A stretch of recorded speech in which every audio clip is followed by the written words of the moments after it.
Masigasig din ang ating paghahanda at pagmamatyag laban sa banta ng sakuna at kalamidad, lalo na sa bagong normal at nagbabagong klima na nagbubugso na panahon. Ngayong Hulyo, 4 na bagyo na ang dumaan sa atin. Sabi ng Pag-asa, mga 12 pa ang nagbabantang papasok sa bansa hanggang Disyembre. Sa 24 nating aktibong bulkan sa bansa, 4 ang kasalukuyang nag-aalboroto, lalo na ang Kanloon sa Negros.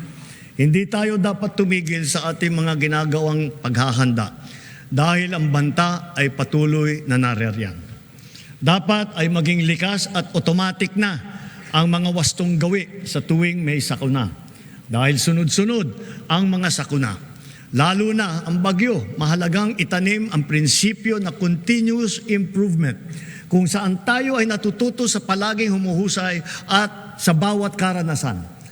Nareremedyohan kung saan tayo nagkulang at saan natin dapat galingan pa. Kasama ng mga mahalagang infrastruktura, dadagdagan pa natin ang mga makabagong evacuation center ng ating naipatayo na. Hindi na dapat pang gamitin bilang evacuation center ang ating mga paaralan.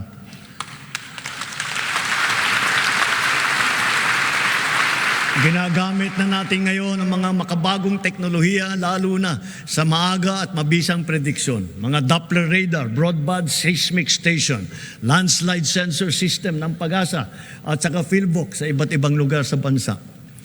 Sa epektibong pagsasaklolo, nakakatulong ang mga mobile command and control vehicle ng DOST na ipinamahagi natin sa 11 LGU sa buong bansa.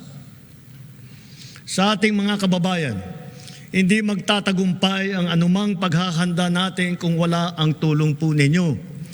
Hiling din namin ang inyong kooperasyon, inyong disiplina, pagmamatiyag at bayanihan bilang responsableng mamamayan. Kooperasyon sa mga malawakang ensayo, pagsunod sa mga babala at tagubilin, tulad ng agarang paglikas at pag-iwas sa mga danger zone. Disiplina, lalo na sa wastong pagtapon ng basura. Pagmamatiyag sa bawat oras. Pagmamatiyag sa bawat oras, bawat araw. Lalo na kapag may nagbabadyang hagupit na panahon sa pag-alam sa malapit na evacuation center, pakikinig sa totoong balita at pagtatalima sa mga alituntunin ng pamahalaan. Higit sa lahat, bayanihan sa pagdadamayan at pagtutulungan, lalo na sa mga nasalanta nating kapwa.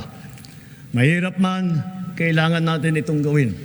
Kailangan natin magsakripisyo upang masiguro na nailayo natin sa kapahamakan ng ating mamamayan dahil mahalaga ang bawat buhay ng Pilipino.